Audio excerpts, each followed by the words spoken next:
Hey, this is Jack again, and this is my Silent Hill 2 Tensile Rank Video Guide, Part 3. So right now, we're going to collect the rubbish that just fell out. Well, not the rubbish, but we're going to collect the first coin. 3 coins we have to pick up. This is the first one. Old man coin. Collect the rubbish. Nah, we'll save that for another time.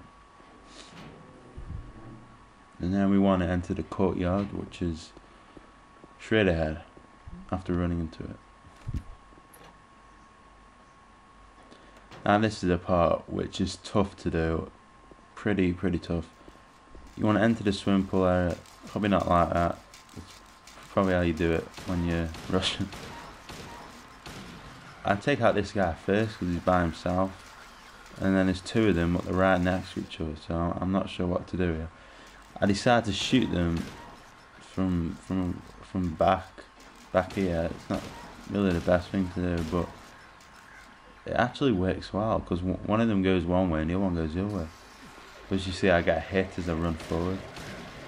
So now that's me getting hit again. I got this other one running around on the floor. I'm trying to get it. James won't kick it, so I take more damage. He bats my foot. I'm going insane. I'm like, oh, I start all this again. And then I couldn't find him. I was like, he's here somewhere. I found him there. And like, I was, you know, if someone's watching from that camera angle, they'll be like, why is he kicking the floor? So as you see, my health is on like kind of red, like nearly. It's going to red. So this isn't the best start at all for me. But there's also, I've read on a few forums across some sites that when you get to the hospital where Pyramid Head knocks James off the roof, if you heal yourself from that, because you know your health's automatically on red after he knocks you off the roof, then it resets any damage that you've taken before that. So like any damage you've taken in the apartments, on the streets with Maria, or in the hospital before he pushes you off, then it all resets to 0. I don't think that many people knew if it actually worked, but that's what I've been doing a few playthroughs, and I don't know myself if it definitely works, but I always try that now. So as you can see, I'm not healing or anything. I'm keeping my health on red, and if you happen to take loads of damage, I would do the same, just in case this does work. So it helps a lot. Well, if it does, it will help a lot in the final damage score. Remember when I was in this room for the first time, I had to go out somewhere, so I pressed back so I could leave the game on pause, and you could still hear Eddie in the background throwing up. So I had to put the TV on mute while I went out, and then I come back and unmute it, and you can still hear bleh. So kind of weird, it doesn't pause the sound in the game, but it actually stops the timer. Okay, now I think what you want to do is go back up to the 2nd floor. As you see, we met Eddie there because you have to meet him in order to progress through the story. So there's nothing really else in that building apart from enemies. Make sure you made note of those kills you got just now. Use a fire key. If this is a fire escape key, yeah. Now this is when you'll find out what difficulty you're playing on.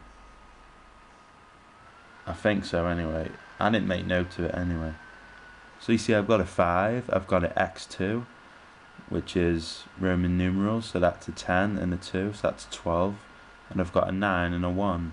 And the arrows are telling me which way to turn the safe. So it said 5, right. So I'll go on the 5, and then to get to the 12, I put the analog stick to the right and turn it that way, yeah. But on the safe, you see it actually moves to the left. So it kind of looks confusing at first, but just do it that way. Just whatever way it's telling you to move it, right or left, you move the analog stick or the D-pad, whatever you're using. Make sure you move it in that way the arrows are telling you. Obviously that was probably the fastest time I did that. Usually it takes me forever. I'm always unlucky. Usually the first number it starts on is my first thing in the code, the first letter or number. Here I would take out the first spitter on the left, not the enemy here. There was a spitter right on the left of the doorway. As you can see, he could have easily got me. He was probably too busy.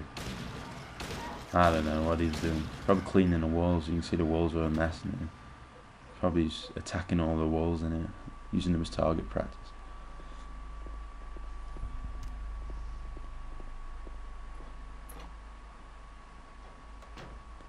You want to pick up a map here, which is for this apartment building now, since you're in a different one.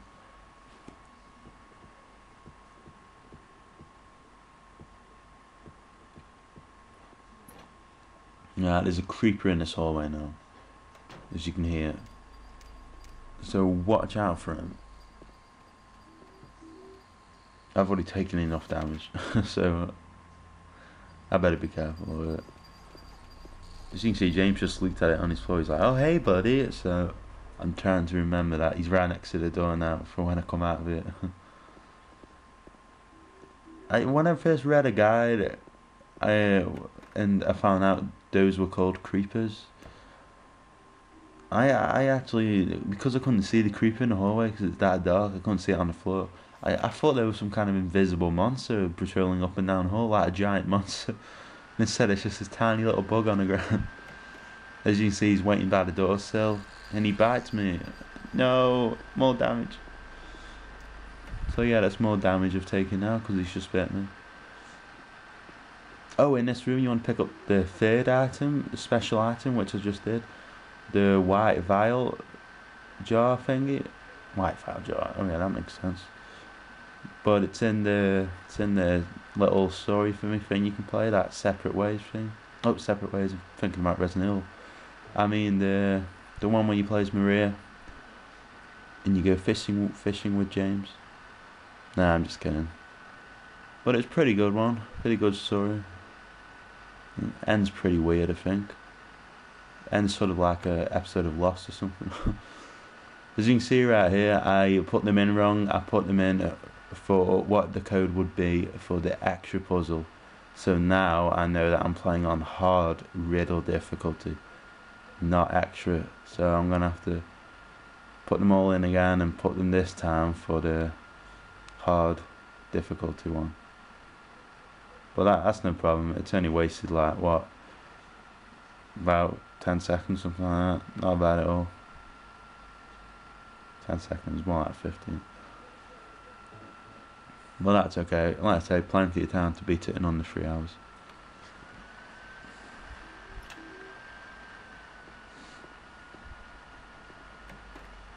So now we're going for our first boss fight here. Oh no, we're not. We're going in. Oh yeah, we're going in that little room first. Yeah, I'm sorry. I'm getting way ahead of myself here.